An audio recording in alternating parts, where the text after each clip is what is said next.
الشيطان الرجيم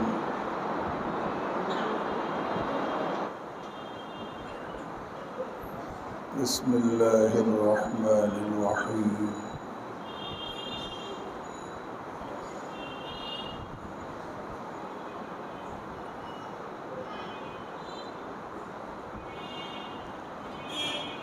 الذين جاهدوا فينا لنهدينهم سبلنا وإن الله لمع المحسنين وقال النبي صلى الله تعالى عليه وسلم المجاهد من جاهد نفسه أو كما قال عليه الصلاة والسلام صدق الله مولانا العظيم وصدق رسوله النبي الكريم ونحن على ذلك من الشاهدين والشاكرين الحمد لله رب العالمين سبحانك لا علم لنا إلا ما علمتنا إنك أنت العليم الحكيم الحمد لله الله رب العالمين الرحمن الرحيم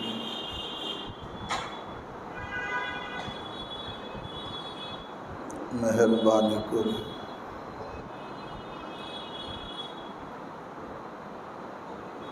আমাদেরকে এই এক আল্লাহর ঘরে দ্বীনি মজলিসে বসার তৌফিক দান করেছে। আল্লাহ রাব্বুল আলামিন মেহেরবানি করে আমাকে আপনাদের প্রত্যেককে পরিপূর্ণ দ্বীনদার হওয়ার তৌফিক দান করেন।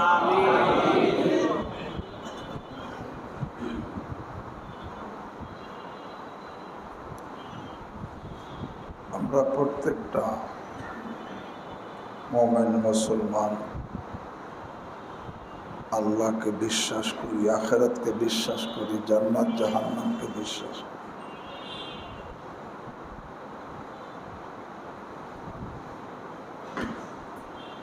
এজন্য প্রত্যেকটা মুমিনের দিলের মধ্যে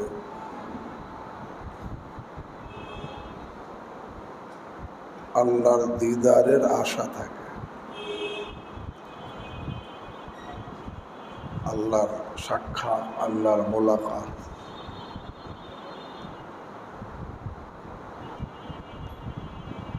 আল্লাহ পর্যন্ত পৌঁছার একটা আশা প্রত্যেকের মধ্যে থাকে।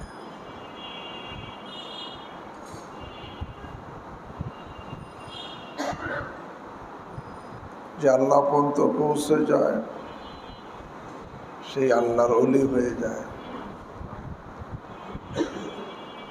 দুনিয়াটাও তার জন্য ইজ্জতের হয়ে যায়, বরকতের হয়ে যায়, আরামের হয়ে যায়।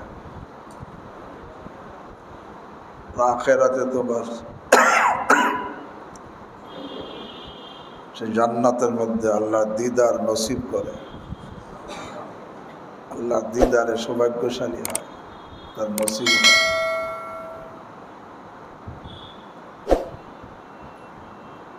তো আল্লাহ পর্যন্ত পৌঁছার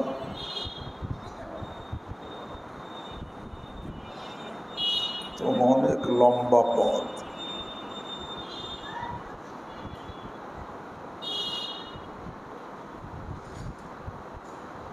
এবং ঝুঁকিপূর্ণ পথ।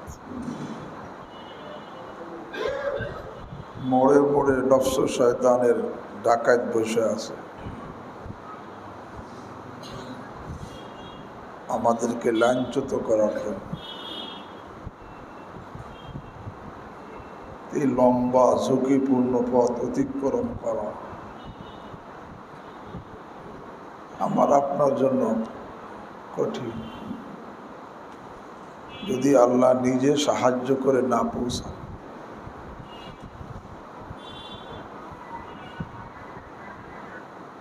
আল্লাহ সাহায্য করলে তখন সহজ।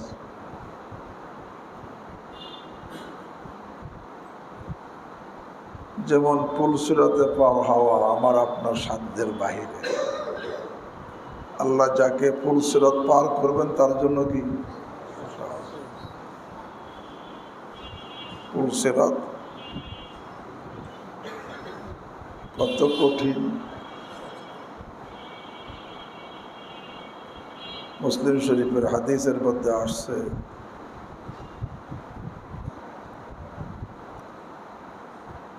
আহাদ্দু মিনাস সাইফ আদাক্কু মিনাশ শার। এই পুলসিরাতটা লম্বা হবে, এই পুলসিরাতটা তরবারির থেকে ধারালো হবে, চুলের থেকে চিকন হবে। দাহিজুন মাসাল্লা,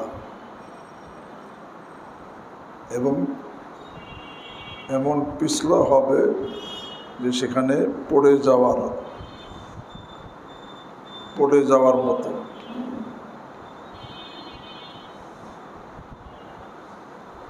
এবং পুলসিরাতটা লম্বা হবে। ফুযাইল ইবনে আয়াজ রাহিমাহুল্লাহ বর্ণনা অনুযায়ী 15,000 বছরের রাস্তা। আমরা 30,000 বছরের রাস্তার কথাও শুনি, তো ওই রেওয়ায়েত আমি পাইনি, থাকতে পারে। ফুযাইল ইবনে আয়াজ রাহিমাহুল্লাহ বর্ণনা করছেন যে 15,000 বছরের রাস্তা। এইভাবে 5,000 বছরের রাস্তা, এইভাবে 5,000 বছরের রাস্তা, আবার এইভাবে 5,000 বছরের রাস্তা।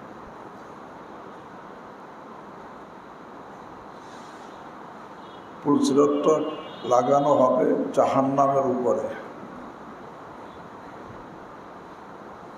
জাহান্নাম কালো, পুলসিরাত অন্ধকার।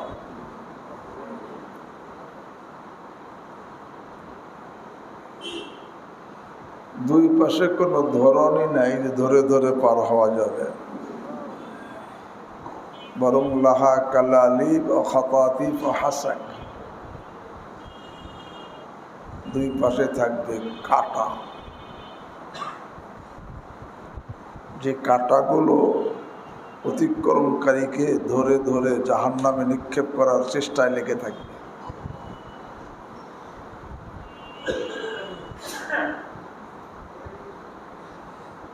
আর যত লোক জান্নাতি হবে, এই পুলসিরাত পার হওয়ার পরে জান্নাতের এরিয়া শুরু হবে।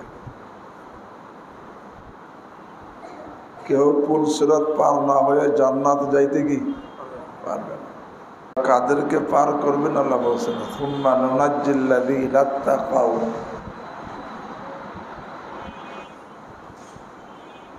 যারা সর্ব অবস্থায় আল্লাহর প্রকাশ্য গোপন সব গুনাহ থেকে বেঁচে থাকে। আল্লাহ রাব্বুল আলামিন ইরশাদ করেন, আমি তাদেরকে নাজাত দিয়ে দেব। ওয়ানাযারু যালিমিনা ফিহা জিসিয়া, আর যারা জালেম গুনাহগার তাদেরকে ছেড়ে দিব, তারা জাহান্নামে পড়ে যাবে। যেমন পুলসিরাত পার হওয়া, আর মুমিনদেরকে আল্লাহ পার করবেন কিভাবে, তা হাদিসের মধ্যে আসে। ফায়ামুরুল মুমিনুন, ইমানদাররা পুলসিরাত পার হবে, তবে ইমানদারদের 3 গ্রুপ পার হতে গিয়ে 3 গ্রুপ হয়ে যাবে। এক গ্রুপ নাজিন মুসাল্লাম, সহি সালামতের সাথে তারা নাজাত পেয়ে যাবে, পার হয়ে যাবে। সহি সালামতের সাথে মানে দুই পাশের কাঁটা তাদের গায়ে লাগবে না, তারা আহত হবে না। আর নাজাত পাবে মানে নিচে পড়বে না, তারা পার হয়ে যাবে। আল্লাহ আমাকে আপনাদেরকে তাদের দলভুক্ত করে দেন। এই জন্য এক আরেক বলতেন,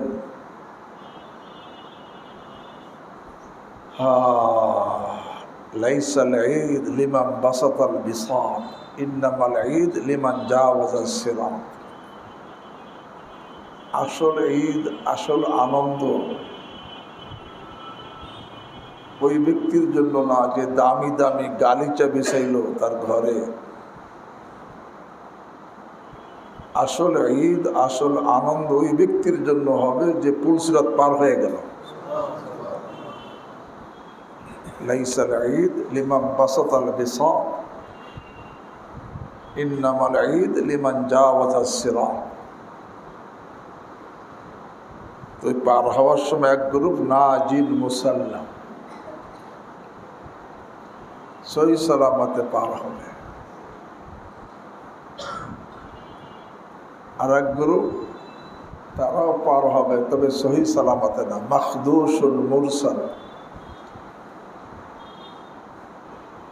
তারা আহত হয়ে পার হয়ে যাবে, দুই পাশে কাটায় আহত হয়ে যাবে, ক্ষত বিক্ষত হবে, এরপরে ছুটে যাবে, এরপরে পার হবে। আর এক গ্রুপ পার হতে পারবে না, মাকদুসুন ফি নারি জাহান্নাম, এই মুমিনদের এক গ্রুপ জাহান্নামে পড়ে যাবে। আল্লাহ আমাকে আপনাদেরকে হেফাজত করুন। আমিন।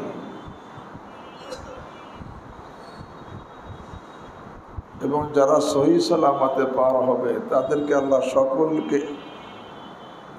সকলে এক গতিতে পার হবে না, পার হওয়ার গতির মধ্যে পার্থক্য হবে, ব্যবধান হবে। কারণ তার আমলের মধ্যে কি ছিল? আমলের মধ্যে ব্যবধানের কারণে পার হওয়ার গতির মধ্যে কি হবে? ব্যবধান। প্রথম গ্রুপ যারা পার হবে, কাতার ফিল আইন, চোখের পলকে পার হয়ে যাবে। আল্লাহ আমাকে আপনাদেরকে তাদের দলভুক্ত করে দেন। দ্বিতীয় গ্রুপ পার হবে কাল বারকি, বিদ্যুতের ন্যায় পার হয়ে যাবে, বিদ্যুতের গতিতে পার হবে।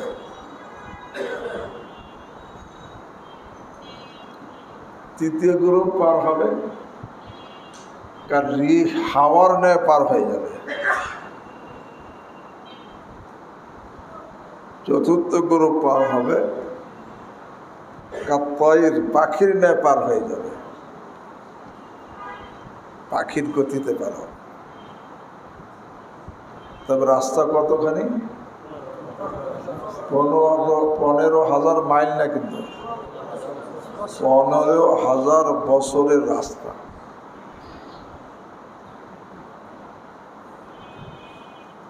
আল্লাহ। আর এক গ্রুপ পার হবে কাজাবিদিল খাইল, দ্রুতগামী ঘোড়ার ন্যায় পার হবে। আর এক গ্রুপ পার হবে কার রিকাব, উটের ন্যায় পার হয়ে যাবে। তো বলতেছিলাম যেইভাবে পুলসিরাত পর্যন্ত, পুলসিরাত পার হওয়া আমার আপনার জন্য সম্ভব নয় যদি আল্লাহ পার না করেন। এমনি ভাবে আল্লাহ পর্যন্ত পৌঁছাও সম্ভব না, কারণ এই রাস্তা অনেক লম্বা এবং ঝুঁকিপূর্ণ। বিভিন্নখানে নফস শয়তানের ডাকাত মোড়ে মোড়ে বসে আছে।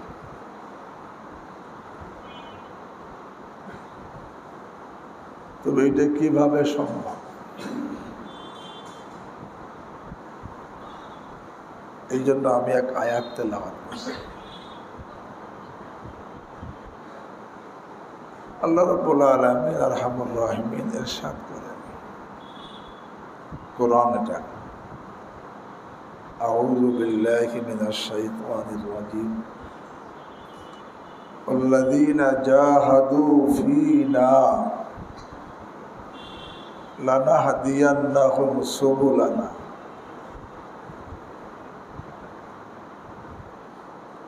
আল্লাযীনা জাহাদু,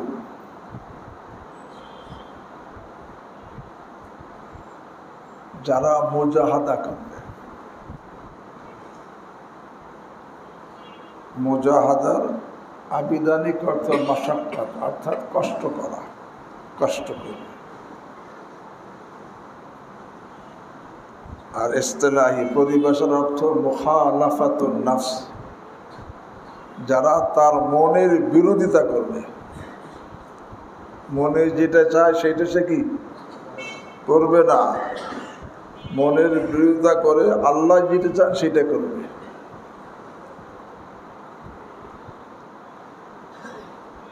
আল্লাযীনা জাহাদু ফীনা, এই মুজাহাদা কিন্তু সমস্ত ইবাদতের, সমস্ত শরীয়তের, দ্বীনের এটা খোলাসা বলা যায়। প্রত্যেক জায়গায় কি আছে? মুজাহাদা আছে না নাই? আছে। মনের বিরুদ্ধে লাগে। আল্লাযীনা জাহাদু, এই জন্য দেখেন দ্বীনের খোলাসা এই মুজাহাদা, এই কষ্ট। এই জন্য দ্বীনকে কিন্তু তাকলিফ বলা হয়।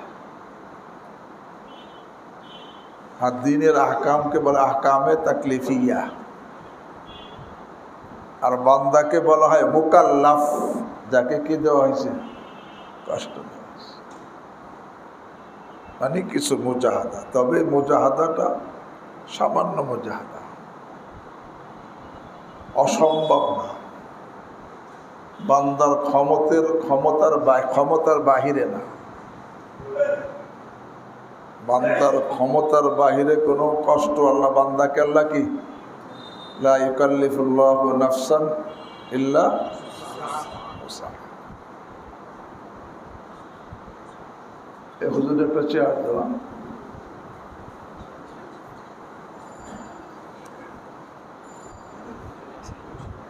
বান্দাকে তার ক্ষমতার ঊর্ধ্বে আল্লাহ কোনো কষ্ট দেন নাই। এই জন্য দ্বীনের খোলাসা বলা যায়। সমস্ত ইবাদাতের, সমস্ত শরীয়তের, সমস্ত দ্বীনের খোলাসা হলো এই মুজাহাদা। মুজাহাদা মানে আবিধানিক অর্থ মাশাক্কাত, কষ্ট করা।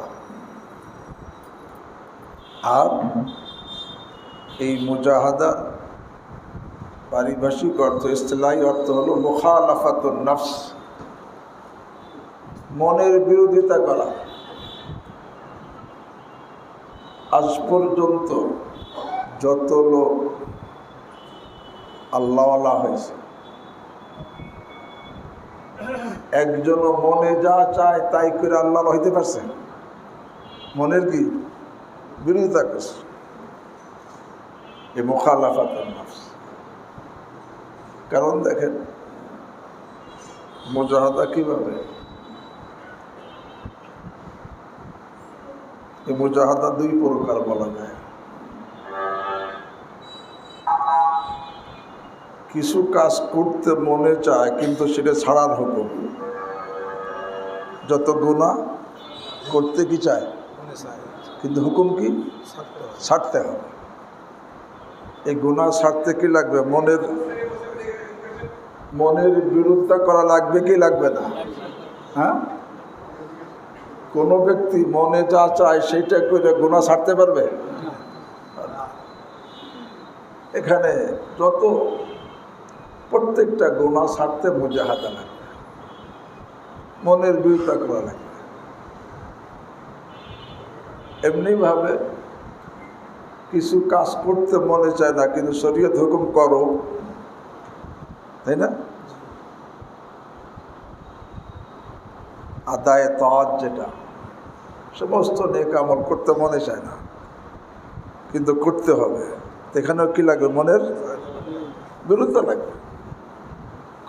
বিরোধিতা না করে কেউ নেক আমল করতে পারবে? আর মনের বিরোধিতা না করে কেউ গুনাহ থেকে বাঁচতে পারবে? আজ পর্যন্ত কোনো লোক গুনাহ ছাড়তে পারে নাই মুখালাফাতুন নাফস ছাড়া, মুজাহাদা ছাড়া। দেখেন না আমাদের অবস্থা, আমরা হজ করি, উমরা করি, দাওয়াত তাবলীগের কাজে যাই, খানকায় যাই, ইশরাক আওয়াবিন চাষ তো পড়ি অনেকে, কিন্তু এখনো আমার চোখের গুনাহ ছোটে নেই। চোখের দ্বারা কি হয়? গুনাহ হয়। জবানের গুনাহ আমার খতম হয় নাই, জবানের দ্বারা গুনাহ হয়। পেটের গুনাহ খতম হয় না, এখনো হারাম লোকমা পেটে যায়। দিলের গুনাহ সর নাই, এখন দিলের মধ্যে কত গুনাহের কল্পনা, দিলের মধ্যে অহংকার, হিংসা। কেন? বলে এগুলো ছাড়তে কি লাগবে? মুজাহাদা লাগবে, মুখালাফাতুন নাফস লাগবে, মনের বিরোধিতা করা লাগবে। আমরা মনের বিরোধিতা করি নাই দেখে দিনী কাজের সাথে জড়িত থাকা সত্ত্বেও দেখা যায় গুনাহ ছাড়তে কি পারি নাই। এই জন্য মুজাহাদা, যত গুনাহ ছাড়তে হবে এখানে মনের সাথে মনের বিরোধিতা করতে হয়, মুজাহাদা লাগে। এমনিভাবে যত আদায় তাআত, যত নেক আমল আছে করতে মনের কি লাগে? বিরোধিতা করা লাগে।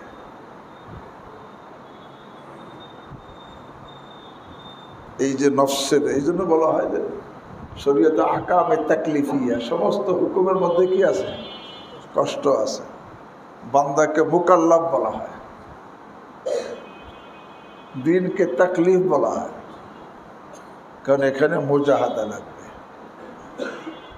তো মুজাহাদা কতটুকু? যেটুকু আমার ক্ষমতায় আছে এতটুকু, মনের বিরুদ্ধে যতটুকু আমার ক্ষমতায় আছে এতটুকু করতে হবে। হ্যাঁ, তবে আসলে এই মুজাহাদা কেন হয়? আসলে কিন্তু দিনের হুকুমের মধ্যে কোনো কষ্ট নাই, কিন্তু আমার কাছে কষ্টকর কেন লাগে, মনে হয় কেন?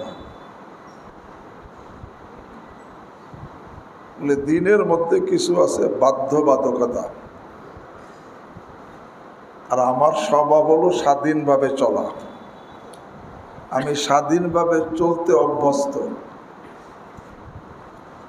এই জন্য শরীয়তের যে পাবন্দি, বাধ্যবাধকতা, এটা আমার কাছে কি মনে হয়? কষ্ট মনে হয়। যেমন দুধের বাচ্চা মায়ের বুকে দুধ পান করে, দুধ পানের অভ্যস্ত হয়ে গেছে, এখন তার দুধ ছাড়াইতে তার কি লাগে? কষ্ট লাগে, লাগে না? কত কান্নাকাটি করে। হ্যাঁ, দুধ ছাড়ানোর আগ পর্যন্ত কষ্ট হয়। সেখানে মা তাকে দুধ ছাড়ানোর জন্য মুখের মধ্যে নিম পাতা বেটে লাগাই দেয়, আরও কত কিছু লাগায়, ওর মধ্যে সে পান করতে থাকে, আবার কাঁদতে থাকে। এরকম করে করে পরে যখন নাকি সে বাহিরের খাবার, রুটি খাবার, বিস্কুট খাবার, অন্য অন্য খাদ্য খাবার অভ্যস্ত হয়ে যায়, তখন কিন্তু আর ওই যে দুধের কথা বললে সে খাবে কেন? ওই মুজাহাদা সে পার করছে। ঠিক এমনিভাবে আমাদের যে দিনের মধ্যে যে কষ্ট, এটা কিন্তু সাধারণ মানুষের জন্য, খাওয়াসের জন্য কোনো কষ্ট নয়, এর মধ্যেই তারা মজা। যেরকম এখন ওই বাচ্চা যে দুধ ছাড়ার মারহালা পার হয়ে গেছে, এখন সে সব খাবার খেতে পারে, এর মধ্যেই সে মজা। এখন এইগুলো ছাড়তে সে রাজি হবে না, আর দুধ খাইতে কি রাজি হবে না। ঠিক আমরা সাধারণ যারা, আমরা তো প্রথমে কিছু মুজাহাদা হবে, কিন্তু যারা নাকি এই মুজাহাদার মারহালা পার হয়ে গেছে, তাদের কাছে কিন্তু এই দিনের মধ্যেই মজাই মজা। কেমন মজা? ইব্রাহিম আদহাম রাহিমাল্লাহ বলতেন, আল্লাহি ইন্না লাফি লাযযাতিন লাউ আলিমাহাল মুলুক লাজাদালুনা আলাইহা বিসসায়ুফ। খুদার কসম, উনি কসম খেয়ে বলতেন, খুদার কসম আমরা এমন মজার মধ্যে আছি, এমন স্বাদের মধ্যে আছি, এমন আনন্দের মধ্যে আছি যে দুনিয়ার রাজা বাদশারা এটা জানতো তাহলে এই মজা, এই স্বাদ, এই আনন্দ আমাদের থেকে ছিনিয়ে নেওয়ার জন্য সশস্ত্র যুদ্ধ করত। কারণ এই মজার স্বপ্ন তারা কি দেখে নেয়। তো যা হোক বলতেছিলাম, আমরা প্রাথমিক অবস্থা মুজাহাদা, মনের বিরুদ্ধে করা লাগবে। কেন? প্রত্যেকটা আদেশ ফরজ হোক নফল হোক, এটা আদায় করতে মনের বিরুদ্ধে করা লাগবে কি লাগবে না? প্রত্যেকটা গুনাহ বড় হোক ছোট হোক ছাড়তে কি লাগবে? মুজাহাদা লাগবে। তো ছোট গুনাহ কিন্তু বড় গুনার তুলনায় ছোট গুনাহ। যেমন একটা সাপ 5 হাত লম্বা আর একটা সাপ 5 আঙ্গুল লম্বা, কোনটা বড় কোনটা ছোট? আর এই 5 আঙ্গুল লম্বা যেটা ছোট। কিন্তু 5 আঙ্গুল ওই বড়টার তুলনায় ছোট, কিন্তু 5 আঙ্গুলেরটাও দংশন করলে আমার মৃত্যুর জন্য কি যথেষ্ট। একটা বড় আগুন, একটা আগুনের ফুলকি, ছোট একটা আগুনের ফুলকি, ছোট একটা শলা, অগ্নিস্ফুলিঙ্গ। বড় আগুনের তুলে ছোট। এখন কি ওই ছোট আগুনটাও তো অনেক বড় হইতে পারে কি পারে না? পারে। তো ছোট গুনাহগুলো বড় গুনার তুলনায় ছোট গুনাহ বলা হয়, হারামের তুলনায় মাকরুহ বলা হয়।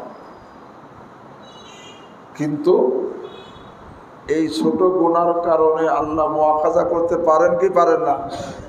তো যেই গুনাহের আল্লাহ পাকড়াও করতে পারেন সেটা কি ছোট না বড়? তার থেকে বাঁচা জরুরি কি জরুরি না? জরুরি। এবং এই ছোট গুনাহ যখন বারবার করা হয় তখন ছোট থাকে না। লা সাগীরাতা মাল ইসরার। ছোট গুনাহ বারবার করলে ছোট থাকে না, কি হয়ে যায়? বড় হয়ে যায়।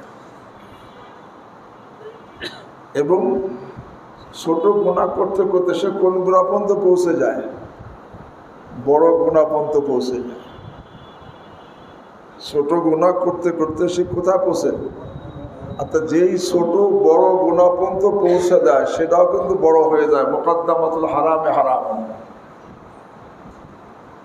এই জন্য বুখারী শরীফ হাদিসের মধ্যে আসছে যত সন্দেহযুক্ত জিনিস এটা ছোট, হারামের তুলনায় কি ছোট। এমনি তো আল হালাল ও বাইয়িন ওয়াল হারাম ও বাইয়িন ওয়া বাইনাহুমা মুশতাবিহাত।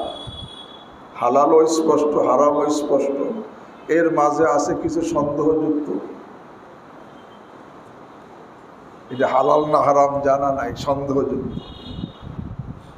আল্লাহর হাবিব সাল্লাল্লাহু আলাইহি ওয়াসাল্লাম কি বলেন? ফামানিত্তাকা শুবহাত ইস্তাবরা লিদীনিহি ওয়া ইরজিহি।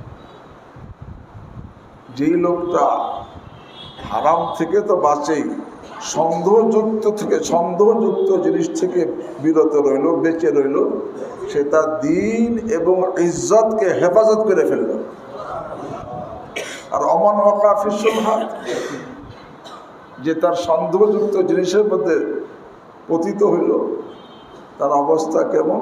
কারাইন ইয়ারআ হাওলাল হিমা ইউশিকু আন ইউআকিআহু। তার উদাহরণ ওই রাখালের মতো যে তার পশুকে চড়ায় সরকারি বিশেষ নিষিদ্ধ চারণভূমির আশপাশে। সরকারি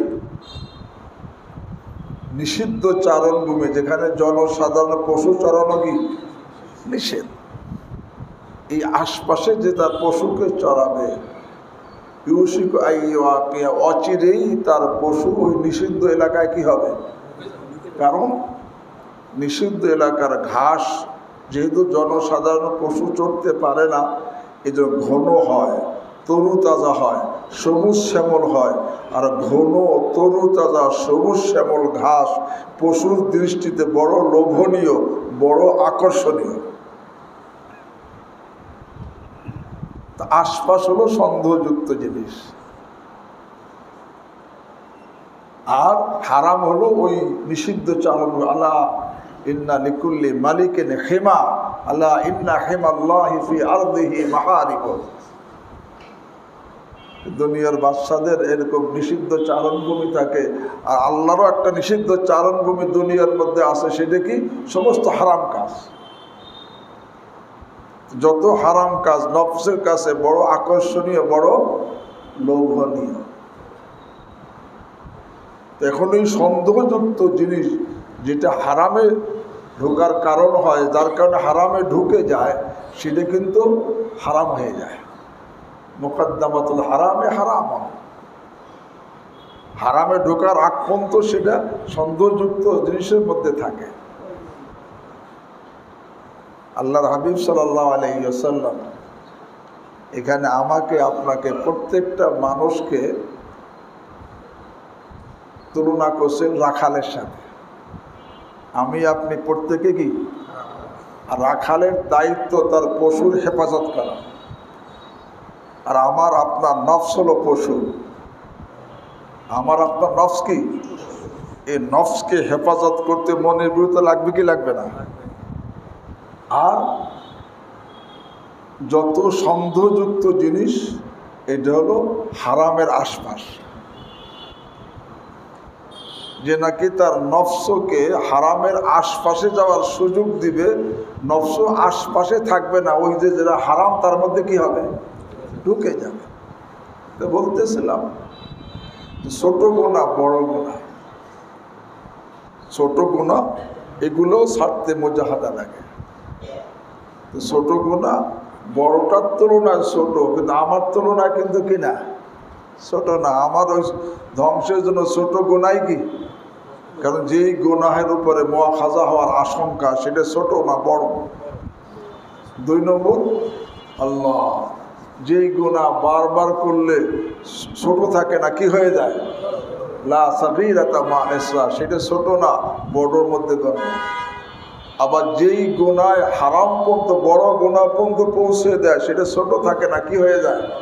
বড় হয়ে যায়। তা বলতেছিলাম যে ছোট গুনাহ হোক, বড় গুনাহ হোক, ফরজ আমল হোক, নফল আমল হোক, এই সবগুলা করতে মনের কি লাগবে? বিরোধিতা লাগবে, মুখালাফাতুন নফসের প্রয়োজন। আল্লাযীনা জাহাদু, আল্লাহ বলেন যারা আমার জন্য মুজাহাদা করবে, মানে কষ্ট করবে, কোষের ওই যে গুনাহ ছাড়ার ব্যাপারে কষ্ট করবে। হ্যাঁ, ইজতিনাবে মাআসি, গুনাহ ছাড়ার ব্যাপারে কি করবে? মনের সাথে বিরোধিতা করবে। সে মনের বিরোধিতা করে গুনাহ ছেড়ে দিবে। আর আদায়ে তাআত, সব নেক আমল, ফরজ হোক নফল হোক, এই নেক আমল করতে যে মনের বিরোধিতা করে নেক আমলগুলো করবে, সে হলো মুজাহাদা করলো। এই এতটুকু বিরোধিতা না করে কেউ আল্লাহর প্রিয় হইতে পারবে? আল্লাহর ওলি হইতে পারবে? সে যে কেউ হোক। তবে এই মুজাহাদাটা হতে হবে আল্লাহ কা ফিনা, ফিনা। ফি আরবিতে একাধিক অর্থে ব্যবহার হয়। ফি কখনো তালিলের জন্য আসে, সবাব কারণ বয়ান করার জন্য আসে। দাখালাতিন নারা ইমরাতুন ফি হিররাতিন, একজন মহিলা জাহান্নামে প্রবেশ করছে একটা বিড়ালের ফি মানে কারণে। তো আল্লাযীনা জাহাদু ফিনা মানে আল্লাযীনা জাহাদু লিআজলিনা, যারা এই মুজাহাদা করবে, মনের বিরোধিতা করবে, তার উদ্দেশ্য কি? আল্লাহকে লিআজলিনা, আমার জন্য করবে, ইখলাসের সাথে করবে, দেখানোর জন্য করবে না, নামের জন্য করবে না, দুনিয়ার জন্য করবে না। আল্লাহ বলেন আল্লাযীনা জাহাদু ফিনা, মানে লিআজলিনা, আমার জন্য করবে, আমার উদ্দেশ্যে, আমার সন্তুষ্টি অর্জনের জন্য করবে। এই মুজাহাদাটা হইতে হবে ইখলাসের সাথে, রিয়ার সাথে হইল না। আল্লাহ কয় যে মুজাহাদা যারা করবে, তবে করবে কেন বলেন? আল্লাহর জন্য, লিআজলিনা, আমার জন্য করবে। আল্লাহ কার আমার জন্য, দুনিয়ার জন্য না, নামের জন্য না, দেখানোর জন্য না, প্রশংসা পাওয়ার জন্য না, করবে শুধুমাত্র একমাত্র কেবলমাত্র কার সন্তুষ্টির জন্য? আল্লাহ। আবার ফি জরফের অর্থ আসে জাইদুল ফিদ্দা, মধ্যে, জায়দ ঘরের মধ্যে। ফি না আর এক অর্থ হল ফি দীনিনা, যারা মুজাহাদা করবে আমার জন্য, আমার দিনের মধ্যে মুজাহাদা। দিনের মধ্যে মানে দিনই তরিকায় মুজাহাদা। মুজাহাদাটা আল্লাহর জন্য হতে হবে, দিনই তরিকায় হতে হবে। যত লোক ভ্রান্তির শিকার, আল্লাহ আমাদেরকে হেফাজত করেন, বিভিন্ন ভ্রান্তির শিকার, এরাও কিন্তু অনেক মুজাহাদা করে, আল্লাহকে পাওয়ার জন্যই করে, কিন্তু তরিকা তাদের কি না, সহি না। এখন তরিকা যদি সহি না হয়, সে যতই মুজাহাদা করুক, গলত তরিকায় মুজাহাদা করে সে আল্লাহ পর্যন্ত বুঝতে পারবে না। বরং গলত তরিকায় মেহনত করলে তো সে আরো তার গন্তব্যস্থান থেকে, গলত রাস্তায় চললে সে গন্তব্যস্থানের নিকটে যায় না, দূরে সরে যায়? দূরে সরে যায়। উদাহরণস্বরূপ মনে করেন একজন চট্টগ্রাম খুলনা যাবে, এখন ঘর থেকে বের হয়েছে খুলনা যাওয়ার নিয়ত তার খুলনায় পৌঁছা, এবং সেই গরমের মধ্যে বের হইয়া সেই রেল স্টেশনে গেছে।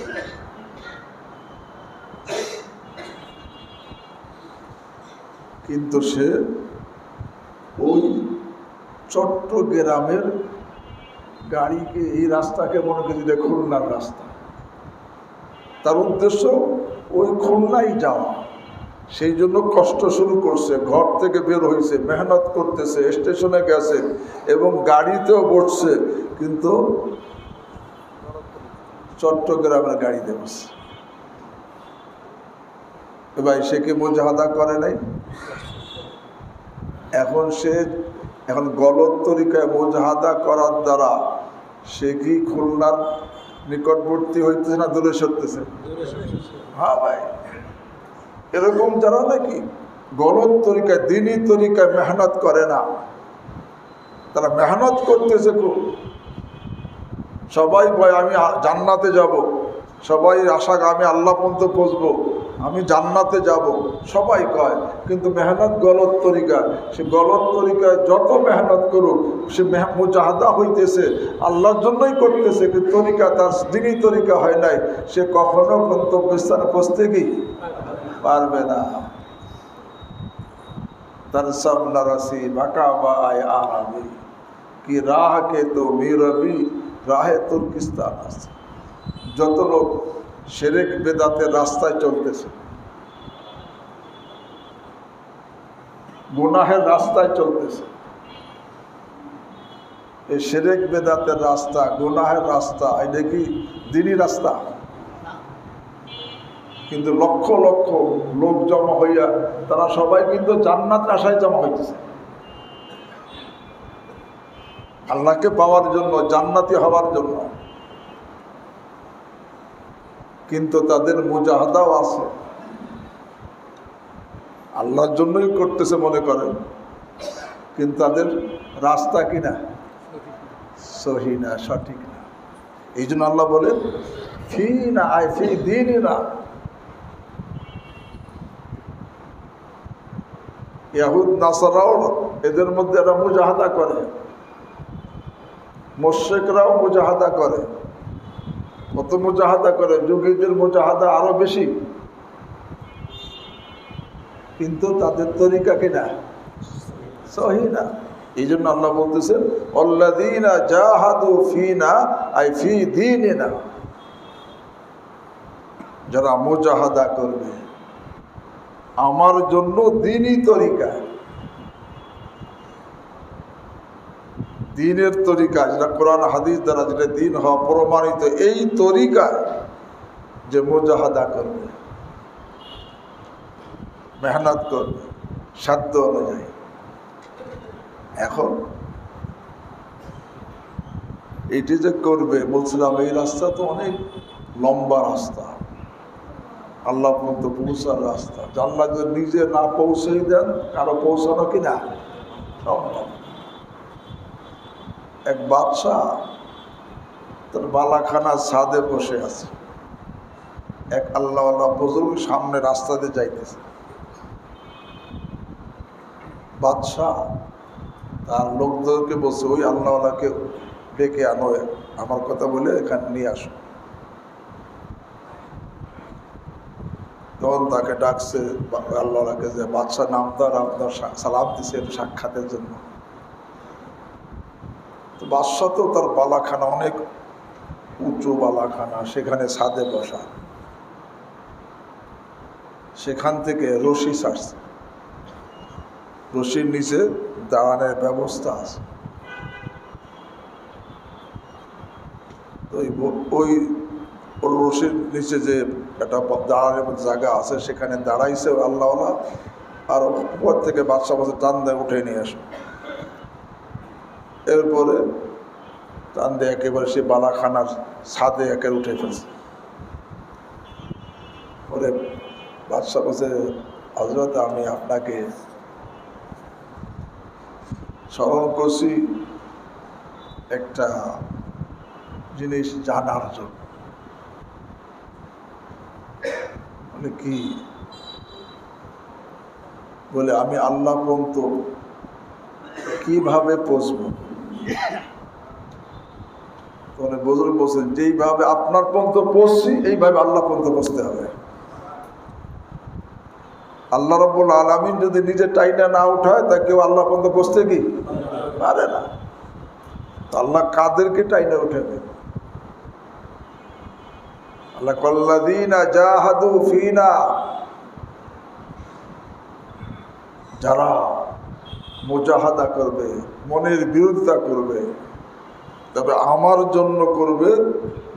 আর কোন তরিকায়? দ্বীনের তরিকায় করবে। সর্বক্ষেত্রে যদি করে, তাহলে আল্লাহ নিজে বলেন লানাহদিয়ান্নাহুম সুবুলানা। আল্লাহ বলেন তাহলে অবশ্যই অবশ্যই আমি তাদেরকে, আমি খোদা পর্যন্ত পৌঁছার যত রাস্তা আছে সমস্ত রাস্তা দেখাইয়া দেব, দেখাইয়া দেব। বরং আমি তাকে, আমি খোদা পর্যন্ত পৌঁছাইয়া দেব, সব দেখাইয়া দেব। হাকিম উম্মত মুজাদ্দিদ মিল্লাত শাহ আশরাফ আলী থানভী নব্বরাল্লাহু মারকাদা বলেন, লানাহদিয়ান্নাহুম সুবুলানা, এই হেদায়েতের অর্থ রাস্তা দেখানো। একটা রাস্তা দেখানো আর একটা পৌঁছে দেওয়া, দুটোকে সমান।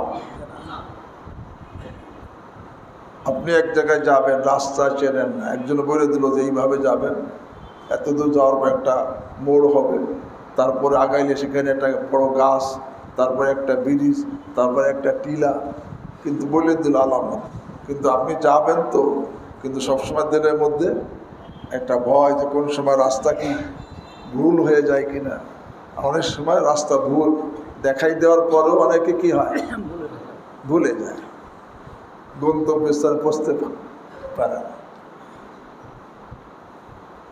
হাকিম উম্মত মুজাদ্দিদ মিল্লাত শাহ আশরাফ আলী থানভী নওয়ারুল্লাহ মারকাদা বলেন, আরে রাস্তা তো আল্লাহ সকলকে দেখান, যারা মুজাহাদা করে না তাদেরকেও দেখান। হুদাল্লিন নাস ওয়া আম্মা সামুদ ফাহাদাইনাহু ইন্না হাদাইনাহুস সাবিল। আল্লাহ সকলকেই তো রাস্তা দেখাই দেন। তো মুজাহাদা করার পর দুই একই রাস্তা দেখানো হয়, তো মুজাহাদার ফজিলত কি হইল? থানভী রাহিমাহুল্লাহ বলেন, মুজাহাদার পরে যে হেদায়াতের অর্থ রাস্তা দেখানো না, এটা ইসানিল আল মতলুব, মানে আল্লাহ পর্যন্ত তাকে পৌঁছিয়ে দেন, অর্থাৎ সে আল্লাহ পর্যন্ত পৌঁছে যায়। আল্লাহ কারে পৌঁছান বলেন? হ্যাঁ, যে নাকি মুজাহাদা করে, মানে নফসের কেন করবে? কেন করবে? আল্লাহর জন্য। কোন তরিকায়? সহি তরিকায়। যারা মুজাহাদা করবে আল্লাহর জন্য, দ্বীনি তরিকায়, সহি তরিকায় মুজাহাদা করবে, আল্লাহ বলেন লানাহদিয়ান্নাহুম সুবুলানা, আমি অবশ্যই অবশ্যই, আল্লাহ দুইবার অবশ্যই বলছেন, লাম তাকিদ বানুনে তাকিদ, অবশ্যই অবশ্যই তাদেরকে আমি খোদা পর্যন্ত আমি পৌঁছিয়ে দিব। আল্লাহ যদি নিজে পৌঁছে দেন তাহলে কি তারা লাইনচ্যুত হওয়ার কোনো আশঙ্কা আছে? রাস্তা হারানোর কোনো আশঙ্কা নেই। তো বোঝা গেল আল্লাহ পর্যন্ত পৌঁছার তরিকা কি? আরে মুজাহাদা করা। কেন মুজাহাদা? আল্লাহর জন্য। কোন তরিকা? সহি তরিকা। সহি তরিকা কোনটা? দ্বীনি তরিকা। দ্বীনি তরিকা। শিরক বিদআত তরিকা সহি তরিকা? গুনাহের তরিকা সহি তরিকা? ওয়াল্লাযীনা জাহাদু ফীনা লানাহদিয়ান্নাহুম সুবুলানা। আজকে আমরা যে আল্লাহ পর্যন্ত পৌঁছতে পারতেছি না,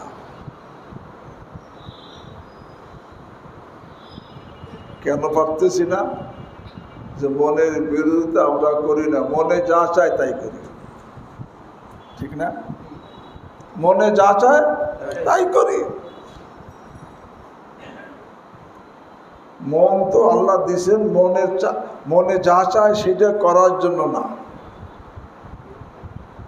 এই নফস আর মন আল্লাহ দিয়েছেন যে মনে যা চায় সেইটা করার জন্য দেন নাই, বলে মুজাহাদার জন্য দিয়েছেন। বলে কেন? বলে ফেরেশতারাও ইবাদত করে, আমাদের থেকে বেশি ইবাদত করে, সব সময় করে। ইসাব্বিহুনা লাইলা ওয়ান নাহার লা ইয়াফতুরুন। এই ফেরেশতারা এত ইবাদত করে, তাদের কোনো নেকি হয়? বলেন, তাদের কোনো প্রমোশন হয়? তাদেরকে আল্লাহ বন্ধু বানান, তাদের পুরস্কারের জন্য কোনো ব্যবস্থা রাখছেন? কেন? বলে তাদের যত ইবাদত মুজাহাদা ছাড়া ইবাদত, তাদের মধ্যে কি নাই? নফস নাই। ফেরেশতাদের মধ্যে কি নাই? নফস নাই। আল্লাহ আমার মধ্যে আপনার মধ্যে নফস দিয়েছেন যে আমি এই যে আল্লাহর আদেশ পালন করতে, নিষেধ বর্জন করতে একটু মুজাহাদা লাগবে। এই মুজাহাদার বরকতে আল্লাহ নেকি দিবেন, এই মুজাহাদার বরকতে আল্লাহ প্রমোশন দিবেন, এই মুজাহাদার বরকতে আল্লাহ নিজে হাত ধরে তাকে আল্লাহ পর্যন্ত পৌঁছাবেন, আল্লাহ তাকে ওলি বানাবেন, তাকে জান্নাত দান করবেন। এই নফস না থাকলে কিন্তু আমার এই ফজিলত কি হইতো না। তো নফস দিছে যাতে একটু মুজাহাদা হয়। আজমাল্লাহ বাহারাদারি আজবাহায়েম নিজাহাম বুগজারাজ হাজে বাহায়েম কাজমালায়েক বুগজারি। কবি বলে যে তোমার মধ্যে পশুর স্বভাব অর্থাৎ নফসও আছে, ফেরেশতার স্বভাব আকলও আছে।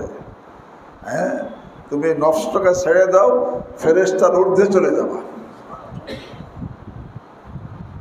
তো নফস আল্লাহ দিয়েছেন আমাকে উপরে উঠানোর জন্য, আমাকে আমার উন্নতির জন্য, অবনতির জন্য দেন নাই। কারণ আমি যখন মুজাহাদা করব তখন আমার কি হবে? উন্নতি হবে।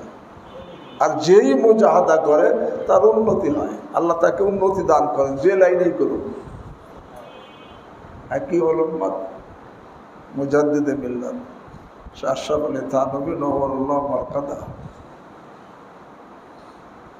এটা কাল্পনিক কথা, কিন্তু উপদেশের জন্য বলছেন।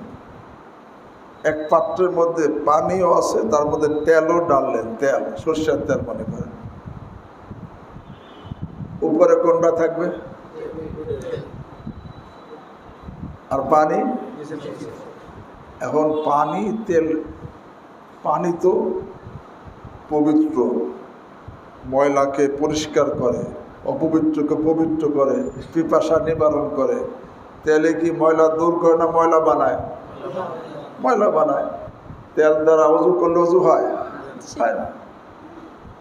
তেল দ্বারা অজু করলে অজু হয় না, ময়লা দূর হয় না। হ্যাঁ, কিন্তু এর দ্বারা পিপাসা নিবারণ হয় না। কিন্তু পানি একে পবিত্র, অপবিত্রকে সে পবিত্র বানায়, পিপাসা নিবারণ করে, ময়লাকে আরো পরিষ্কার করে। এখন পানি তেলকে কয় যে তুমি উপর থাকো, তোমার থাকার অধিকার নাই। কারণ তুমি তো না পিপাসা নিবারণ করতে পারো, না ময়লাকে পরিষ্কার করতে পারো, না না পাককে পবিত্র করতে পারো। আমি তো নিজে পবিত্র, অপবিত্রকে পবিত্র বানাইতে পারি, পিপাসা নিবারণ করতে পারি। এরপরে ময়লা পরিষ্কার করতে পারি, অপবিত্র পবিত্র বানাইতে পারি, পিপাসা নিবারণ করতে পারি। তুমি তো পারো না, তা তুমি উপর থাকতে পারবা না, তুমি নিচে থাকো। তেল কয় যে তুমি ঠিকই আছে, সবই করছো, কিন্তু তুমি তো কোনো মুজাহাদা করো না।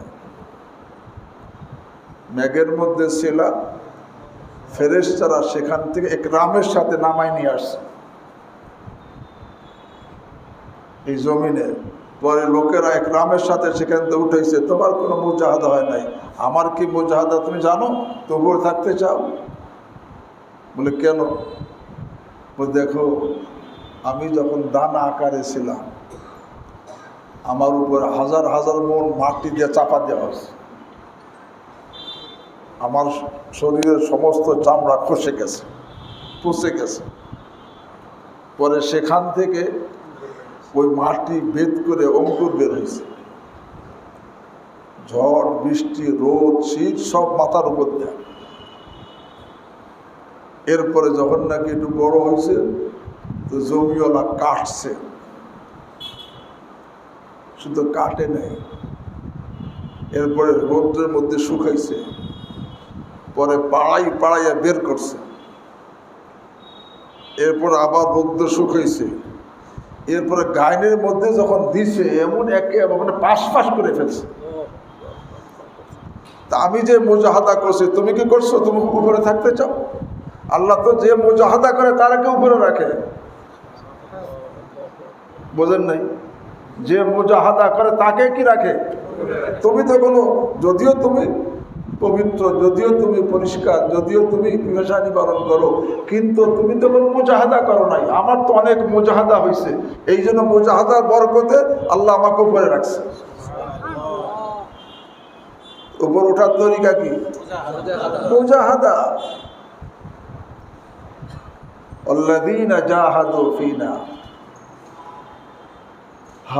যারা নাকি আমার জন্য, আল্লাহ কয় যে যারা মুজাহাদা করবে, মনের বিরোধিতা করবে। এখন আমাদের অবস্থা কি? প্রত্যেকে নিজেকে জিজ্ঞাসা করি, আমি মনে যা চাই তাই করি, না মনের বিরোধিতা করি? বলেন।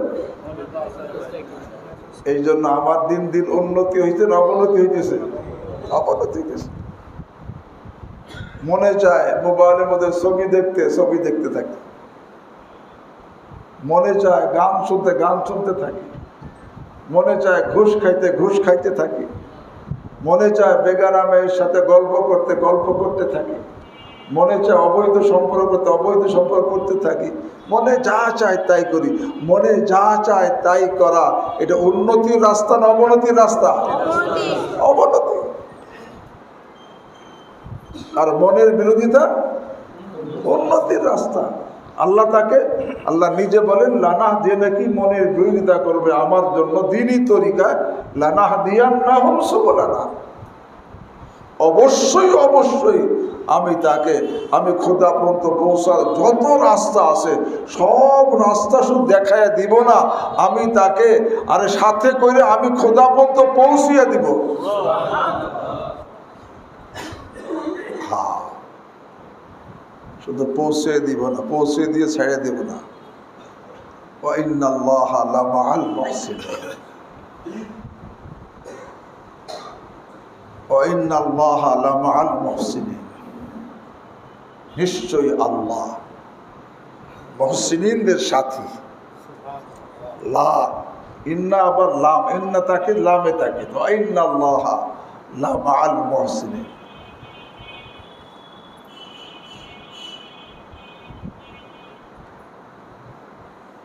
এমনি অর্থাৎ যে নাকি এর এক অর্থ হলো যে নাকি এরকম ভাবে সর্ব অবস্থায় মনের বিরোধিতা করবে আল্লাহর জন্য দ্বীনি তরিকা, আল্লাহ তাকে আল্লাহ পর্যন্ত পৌঁছার রাস্তা দেখাই দিবেন। এর ফলে কি হবে? নিসবতে ইহসান, মাইয়াতে ইলাহিয়া, অর্থাৎ উসুল ইলা আল্লাহ তার নসিব হয়ে যাবে। অর্থাৎ সে আল্লাহ পর্যন্ত কি, ওয়া ইন্নাল্লাহা লামাআল মুহসিনিন। হাকিমুল উম্মাত মুজাদ্দিদ বিল্লাহ শাহ আশরাফ আলী থানভী রাহিমাহুল্লাহ বলেন, কিছু মুফাসসিরিন কেরাম ওয়া ইন্নাল্লাহা লামাআল মুহসিনিন কে মাকসুদ, সেটা উদ্দেশ্য। আর এই আল্লাযীনা জাহাদু হলো তরিকা। এই তরিকায় মুজাহাদা করলে তার নিসবতে ইহসান হাসিল হবে এবং মাইয়াতে ইলাহিয়া নসিব হবে, আল্লাহ তার সঙ্গী হয়ে যাবে। কিন্তু থানভী রাহিমাহুল্লাহ বলেন যে না,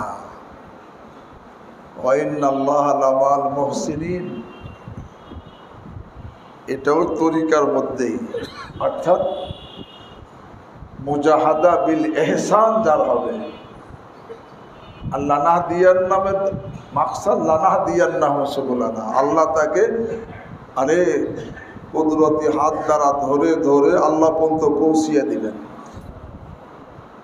আল্লাহ যখন কাউকে ধরেন তার কুদরতি হাত দ্বারা, তার লাঞ্ছিত হওয়ার, ধ্বংস হওয়ার কোন আশঙ্কা থাকে?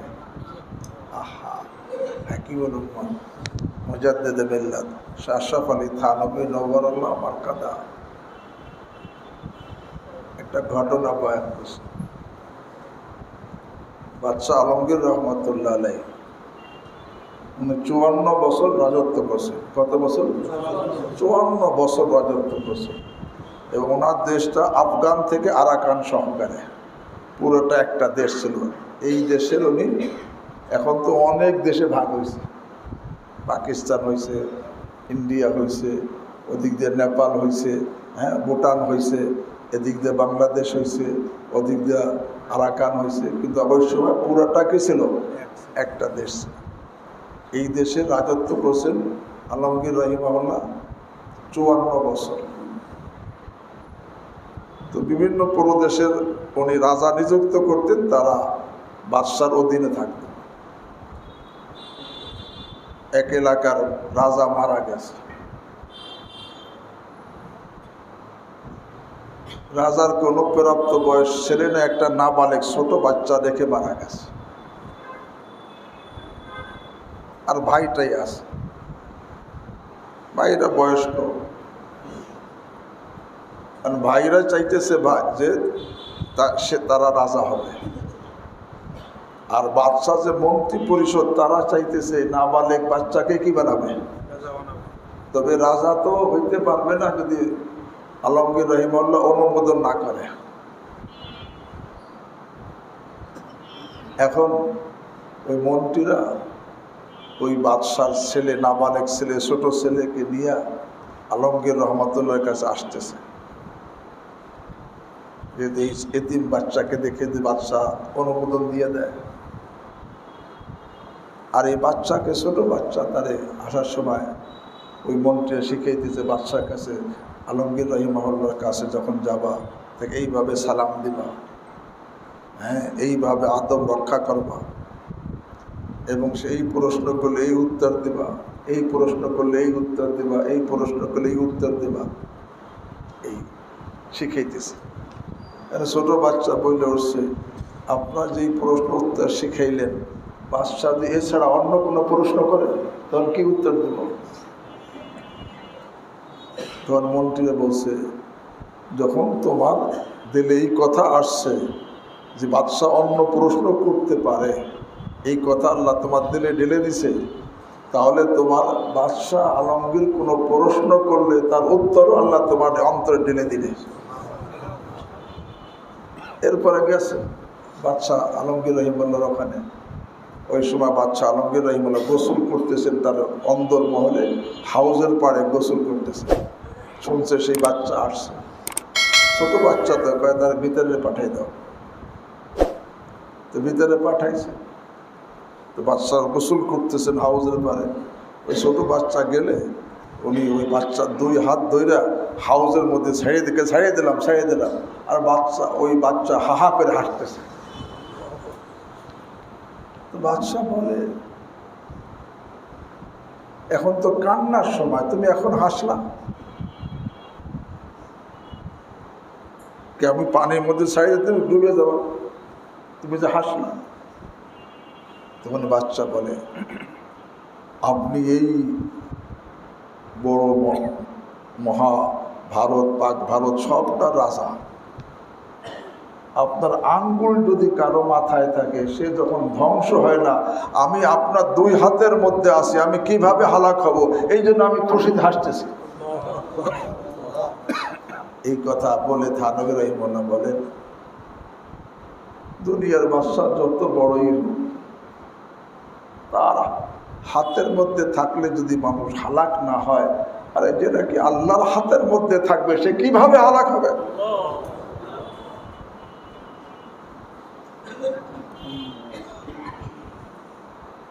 হযরত থানবী রাহিমাহুল্লাহ বলেন, ওয়া ইন্নাল্লাহা লামাআল মুহসিনিন।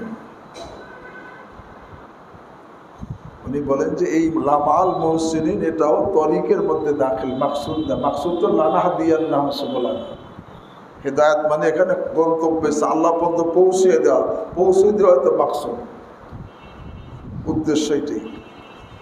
তো ইন্নাল্লাহা লামাআল মুহসিনিন এর অর্থ যার মুজাহাদা বিল এহসান হবে, অর্থাৎ এহসানি কাইফিয়তের সাথে মুজাহাদা। এহসানি কাইফিয়ত কি?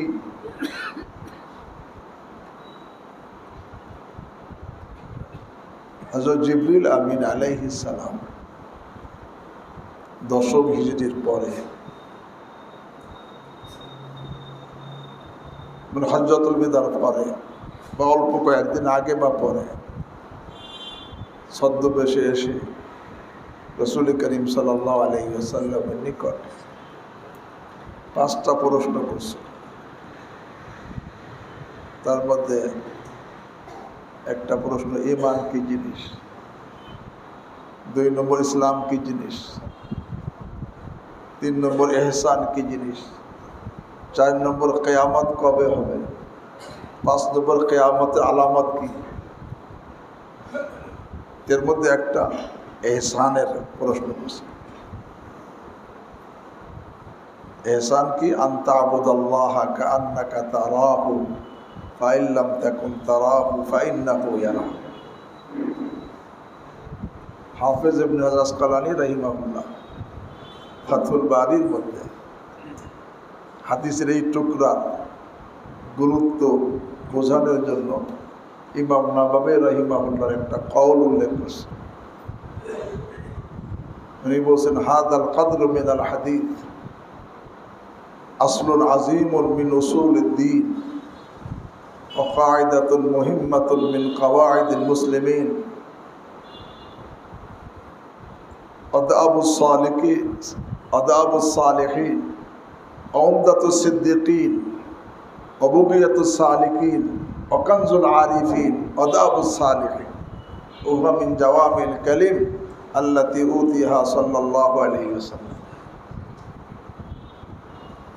ওলামায়ে কেরামের অর্থ বুঝবেন। আমি হাফেজ ইবনে আসকালানী রাহিমাহুল্লাহ ফাথুল বারীর মধ্যে এই হাদিসের এই টুকরার গুরুত্ব বোঝানোর জন্য ইমাম নাবাবী রাহিমাহুল্লাহ এই কওল আনছেন ফাথুল বারীর। ইহসান কি জিনিস? আন তা'বুদাল্লাহা কাআন্নাকা তারাহু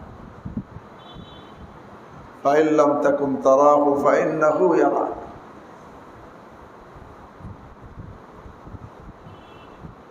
আন তা'বুদাল্লাহা কাআন্নাকা তারাহু,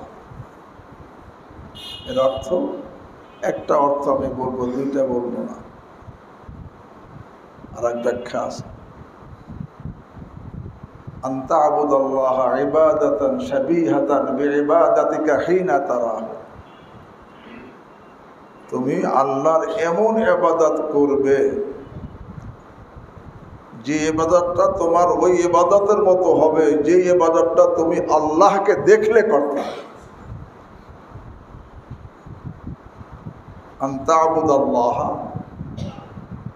ইবাদাতান শাবীহাতান বিইবাদাতিকা হিনা তারাহু, তুমি আল্লাহকে দেখলে যেমন ইবাদত করতে তোমার ইবাদতটা যেন এমনই হয়।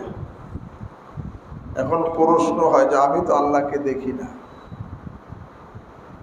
ফাইন লাম তাকুন তারাহু ফাইন্নাহু ইয়ারাক, যদিও তুমি তাকে দেখো না নিশ্চয়ই তিনি তোমাকে তো দেখেন। আল্লাহ দেখেন কি দেখেন না? দেখেন। অর্থাৎ এই যে আল্লাহ আমাকে দেখতেছেন, এর ইস্তেহজার, এটা দিলের মধ্যে সবসময় জাগ্রত রাখা। আল্লাহ আমাকে আপনাকে দেখতেছেন, বিশ্বাস আছে না নাই? এই বিশ্বাসটা দুই রকম, একটা হলো ঘুমন্ত বিশ্বাস আর একটা জাগ্রত বিশ্বাস। ঘুমন্ত মানুষও মানুষ, জাগ্রত মানুষও কি? ঘুমন্ত মানুষ কিছু করতে পারে, কিছু ঠেকাইতে পারে, কিছু করতেও পারে না, ঠেকাইতেও কি? কেন সে মানুষ না? পারে না কেন? অত সে কিন্তু মানুষ। এই বিশ্বাসটা দুই রকম, একটা ঘুমন্ত আর একটা কি? জাগ্রত। জাগ্রত মানুষ করণীয়টা করতে পারে, ঠেকানোটা কি? ঠেকাইতে পারে। আমার আপনার বিশ্বাস আছে ঠিক, কিন্তু ঘুমন্ত, যার কারণে ফরজ ওয়াজিব সুন্নত যেগুলো করা দরকার এটা করাইতে পারে না। আমার থেকে সুন্নত ছুটে যায়, ওয়াজিব ছুটে যায়, অনেক সময় ফরজ ছুটে যায়। প্রত্যেক গুনাহ থেকে বাঁচা দরকার, এই বিশ্বাস ঘুমন্ত দেখে সে বাঁচাইতে কি পারে না। এ ভাই, আল্লাহ দেখেন, কোন কোন সময় দেখেন, কোন কোন জায়গায় দেখেন, কোন কোন কাজ দেখেন, কোন কোন অঙ্গ দেখেন। আল্লাহ সব সময় দেখেন, সব জায়গায় দেখেন, সর্ব অবস্থায় দেখেন, আমার সব আমল দেখেন, সর্ব অঙ্গ দেখেন। আহা, আমরা নামাজে পড়ি ইয়াকা না'বুদু, ইয়াকা না'বুদু, আল্লাহ একমাত্র আপনারই গোলামি করি। এটা বলি কি বলি না? প্রত্যেক রাকাতেই তো বলি ইয়াকা না'বুদু, একমাত্র আপনারই গোলামি করি। মানে এবার যে গোলাম হয়, কোন কোন সময় গোলাম, কোন কোন জায়গায় গোলাম, সে কোন কোন কাজে গোলাম, এবং যে গোলাম হয় তার কোন কোন অঙ্গ গোলাম। তো ইয়াকা নাবুদের অর্থ হইল আল্লাহ সব সময়, সব জায়গায়, সর্ব অবস্থায়, সব কাজে, সর্ব অঙ্গ দ্বারা একমাত্র আপনারই আমি গোলামি করি। ইয়াকা নাবুদ, একমাত্র আপনারই গোলামি করি সব সময়, দিনেও রাত্রেও, দিন 12টায় রাত 12টায়। কার গোলামি? আপনার গোলামি করি সব জায়গায়, মসজিদে, বাসায়, অফিসে, দোকানে, রাস্তাঘাটে, হ্যাঁ, বাসে, ট্রেনে, প্লেনে, সব জায়গায় কার গোলামি? আল্লাহর গোলামি। এবং সব কাজে, যত কাজ আমি করি সব কাজে কার গোলামি? এবং সর্ব অঙ্গ দ্বারা, চুলের দ্বারা আপনার গোলামি করি, চোখের দ্বারা আপনার গোলামি করি, কানের দ্বারা আপনার গোলামি করি, জবানের দ্বারা আপনার গোলামি করি, গালের দ্বারা আপনার গোলামি করি, হাতের দ্বারা, পায়ের দ্বারা, গোপন অঙ্গের দ্বারা, দিলের দ্বারা আপনার গোলামি করি। কিসের অর্থ? ইয়াকা। এই কথা বলি কি বলি না? কয়বার বলি? প্রত্যেক, আরে ফরজ নামাজ হোক, সুন্নত হোক, নফল হোক, ওয়াজিব হোক, প্রত্যেক রাকাতেই তো কি বলি? ইয়াকা না। এবার বললাম যে আল্লাহ, মসজিদের মধ্যে এসে বলতেছি আল্লাহ আপনারই গোলামি করি। আসলে কি করি? হ্যাঁ, করি না। বললাম কি? কথাটা সত্য না মিথ্যা? মানুষ তো মসজিদে আসে সত্য কথা বলার জন্য। আমি মসজিদের মধ্যে এসে বলতেছি ইয়াকা নাবুদু, কিন্তু ইয়াকা নাবুদের মধ্যে আমি সত্যবাদী না। এই জন্যই হযরত মালিক ইবনে দিনার রাহিমাহুল্লাহ উনি ইয়াকা নাবুদের অর্থ বুঝছেন। এই জন্য কি বলতেন উনি? লাউলা উজুবু কিরাআতিল ফাতিহাতি লামা ক্বারাতুহা লিআদামি সিদকি ফিহা। মালিক ইবনে দিনার রাহিমাহুল্লাহ বলতেন, মোল্লা আলী কারি রাহিমাহুল্লাহ আছেন বেকাতের মধ্যে, মালিক ইবনে দিনার রাহিমাহুল্লাহর কথা, লাউলা উজুবু কিরাআতিল ফাতিহা, যদি ফাতিহা পড়া ওয়াজিব না হতো, লামা ক্বারাতুহা, তাহলে আমি মোটেও পড়তাম না এই সূরা ফাতিহা। কেন পড়তাম না? লিআদামি সিদকি ফিহা, বলে আমি পড়ার মধ্যে সত্যবাদী না। কে বলছেন? আল্লাহ তো প্রত্যেক রাকাতে বলছেন মওত পর্যন্ত মিথ্যাবাদী থাকার জন্য না, যা সত্যবাদী হওয়ার জন্য। তা আমি কি হইতে পারছি? আল্লাহ আমাকেও তৌফিক দান, আমাদের সকলকে তৌফিক দান। এই সত্যবাদী কেন হইতে? সত্যবাদী হওয়ার তরিকা, আরে ওই যে আল্লাহ যে, হ্যাঁ নিশ্চয়ই আল্লাহ আমাকে দেখেন, এই বিশ্বাস যার জাগ্রত হয়ে যায় সেই কথার মধ্যে সত্যবাদী হয়ে যায়। আল্লাহ দেখেন, সব সময় দেখেন, আল্লাহ দেখতেছেন, সব জায়গায় দেখেন, আমার সব কাজ দেখেন, আমার সব অঙ্গ দেখেন, আমার চুল কি এমন এটাও দেখেন, চোখের দ্বারা কোন দিকে তাকাই তাও কি, কানের দ্বারা কি শুনি তাও, জবানের দ্বারা কি বলি তাও দেখেন, হাতের দ্বারা কি ধরি তাও দেখেন, পা দ্বারা কোন দিকে যাচ্ছি তাও দেখেন, আমার গোপন অঙ্গ কোথায় ব্যবহার করতেছি তাও দেখেন, আমি কি উপার্জন করি তাও দেখেন। যখন আরে আনতা আবুদাল্লাহ কান, আমি এই বিশ্বাস যখন জাগ্রত হয়ে যাবে যে আল্লাহ আমাকে সব সময়, সব জায়গায়, সর্ব অবস্থায়, সব কাজে আমার সর্ব অঙ্গ দেখতেছেন। আরে দুনিয়ার বড় কহ রাজা বাদশাহ আমার দিকে তাকায় থাকা অবস্থায় রাজা বাদশার কোনো হুকুম লঙ্ঘন করতে আমি পারি?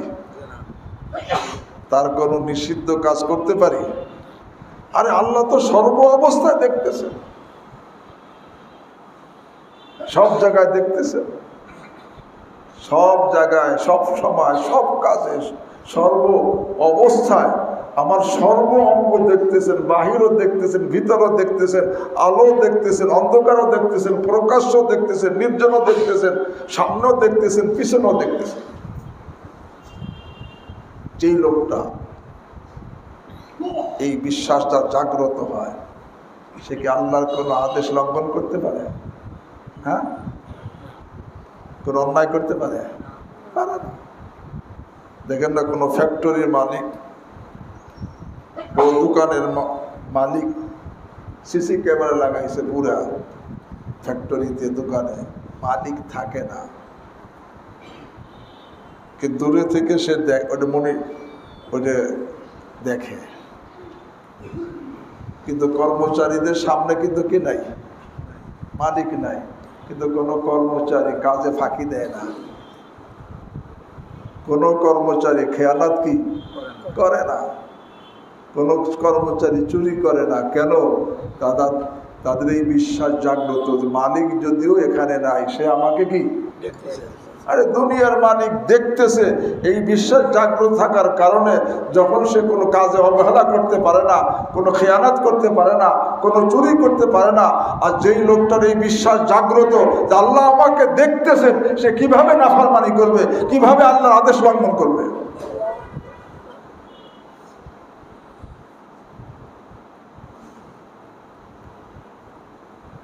ভাই, এই বিশ্বাস যদি জাগ্রত থাকে, সে তো নিজে পাপ করার সাহস পাই না। কেউ যদি তাকে পাপে জড়িত করতে চায়, তারপর সে পাপে জড়িত হইতে কি পারে না। এই জন্য আমি ঘটনা শুনে বারবার শুনি, কারণ উদ্দেশ্য ঘটনা শোনানো না, উদ্দেশ্য নসিহত গ্রহণ করা, উপদেশ নেওয়া। আল্লাহ হুসাইন আহমদ মাদানী রহিমুল্লাহ ঘটনাটা বয়ান করেছে। ওনার একটা কিতাব আছে তাকরিরে তিরমিজি, হযরত হুসাইন আহমদ মাদানী, ওর মধ্যে আমি দেখেছি একটা যুবক তালেব ইলম, সম্ভবত শাহ আব্দুল আজিজ মুহাদ্দিস দেহলভী রহিমুল্লাহর কাছে আসা যাওয়া করে পড়াশোনা করে।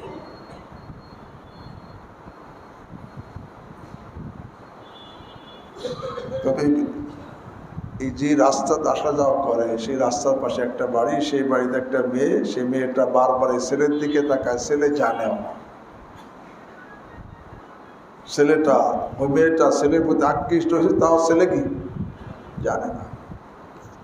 যখন আকৃষ্ট হয় তখন তাকে ধরার কৌশল করে কি করে না? করে। এই জন্য নজর হেফাজত হুকুম আল্লাহ কোরআনে দিয়েছেন, বারবার কোরআনে দিয়েছেন। হ্যাঁ, নজরকে হেফাজত করো, লজ্জা ইচ্ছা, নজর নিচু রাখো, লজ্জা ইচ্ছার হেফাজত করো। কে বলছেন? আল্লাহ বলছেন। এখন ওই ছেলের প্রতি আকৃষ্ট হয়েছে মেয়েটা, কিন্তু ছেলে তো কিছু জানে না। এখন ধরার কৌশল করে ছেলেটা যাইতেছে, এমন সময় একটা ছোট অবুঝ বাচ্চাকে বলছে যে একটা ছেলে যায়, ওকে বলো এই ঘরে একজন লোক একটা চিঠি লেখাবে, তুমি একটা চিঠি লিখে দিয়ে যাও। তো সে মনে করছে একজন লোক চিঠি লিখতে বলছে, চিঠি লিখে দিয়ে তার কি হবে, উপকার হবে। এই জন্য সে ঘরে ঢুকছে।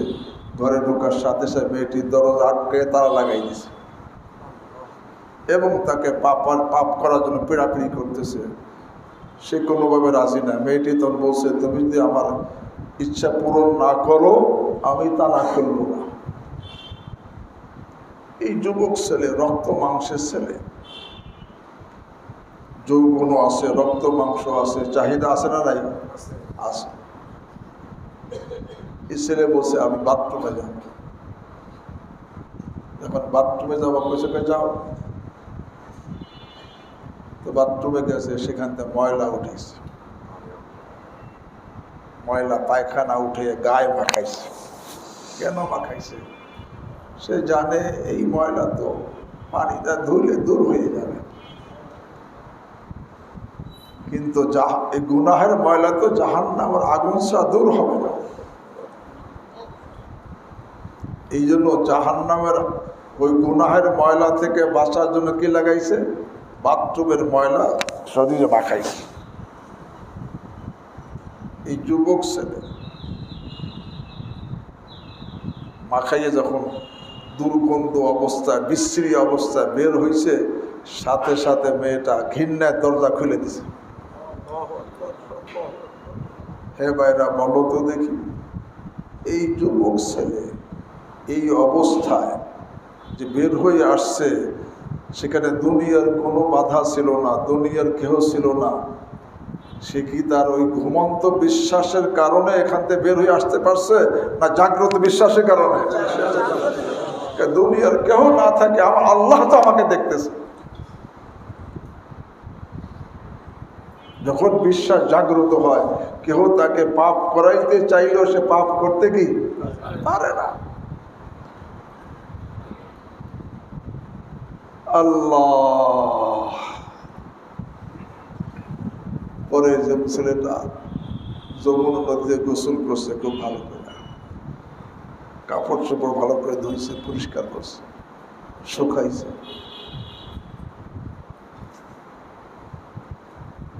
এরপরে উস্তাদের ওখানে গেছে, তখন উস্তাদের কাছে অন্য ছাত্ররা পড়ে, সাথী ভাইরা যাওয়ার সাথে সাথে সাথীরা কয়, কিরে তোর সাথে এত ঘেরান কিসে? ও মনে করছে সাথীরা আমার সাথে ঠাট্টা করতেছে, কোথায় যেন ময়লা লেগে আছে, গন্ধ কইতেছে, এই জন্য কয় কি ঘেরান কিসের মনে করছে। এদিক ওদিক তাকায় যে কোথাও ময়লা লেগে আছে কিনা,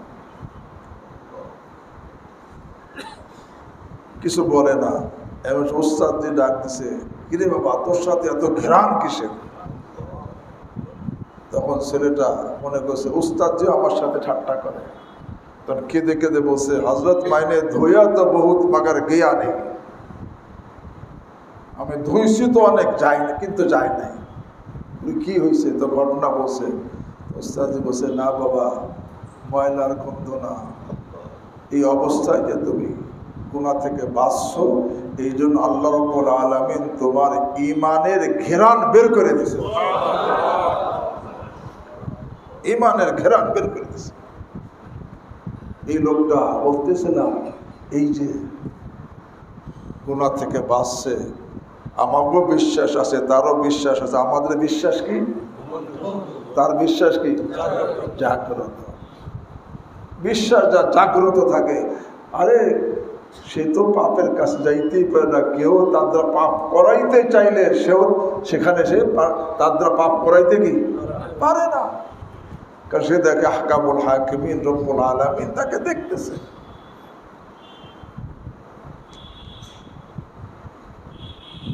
তো ইন্নাল্লাহা লামাআল মুহসিনিন, এর অর্থ কি? তানবীরের অর্থ হলো, যেই লোকটা মুজাহাদা করবে এহসানি কাইফিয়াতের সাথে, আল্লাহ শুধু তাকে পৌঁছে দিবেন না, আল্লাহ নিজে তার সঙ্গী হয়ে যাবেন।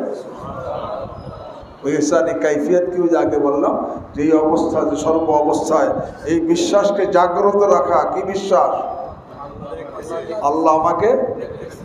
এখন এই বিশ্বাস জাগ্রত কিভাবে করবে? এই বিশ্বাসটাকে জাগ্রত কিভাবে করবে? প্রথম তো জবানে বারবার বলি, বসে আছি, নিজের ঘরে হোক, দোকানে হোক, অফিসে হোক, বা হাঁটতেছি, বারবার জবানে বলি, আল্লাহ আমাকে দেখতেছে। আমি বসা, আল্লাহ আমাকে দেখতেছে। আমি হাঁটতেছি, আল্লাহ আমাকে দেখতেছে। আমি দোকানে বসে আছি, আল্লাহ আমাকে দেখতেছেন। আমি যে মাল বিক্রি করতেছি, আল্লাহ আমাকে কি দেখতেছেন। হ্যাঁ, আমি অফিসে আছি, আল্লাহ আমাকে কি দেখতেছেন। এইটা বারবার জবানে বলি, আল্লাহ আমাকে দেখতেছেন, আল্লাহ আমাকে দেখতেছেন, আল্লাহ আমাকে দেখতেছেন।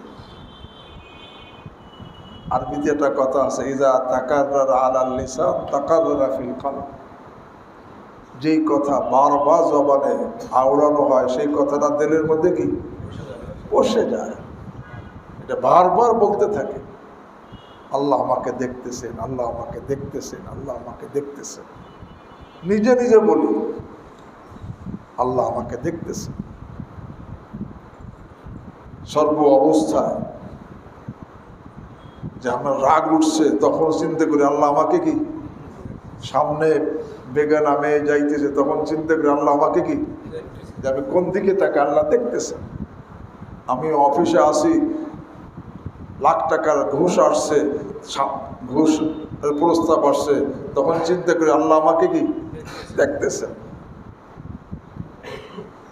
একটা মেয়ে পাপের অফার দিছে, তখন চিন্তা করি আল্লাহ আমাকে দেখতেছে। এইটা যখন নাকি বারবার এটাকে বলতে থাকবো, একা একা বসে আছি, এই যে আমার হাত নড়তেছে আল্লাহ দেখতেছেন, কিভাবে বসে আল্লাহ দেখতেছেন, আমার দিলের মধ্যে কি আল্লাহ দেখতেছেন, আমি কি বলতেছি আল্লাহ দেখতেছেন, শুনতেছেন, আল্লাহু আকবার, আমার নিয়ত কি আল্লাহ দেখতেছেন, আমার দিলের মধ্যে রিয়া না ইখলাস আল্লাহ দেখতেছেন, আমার দিলের মধ্যে হিংসা না খায়ের খাই আল্লাহ দেখতেছেন, আমার দিলের মধ্যে অহংকার না তাওয়াজু আল্লাহ দেখতেছেন।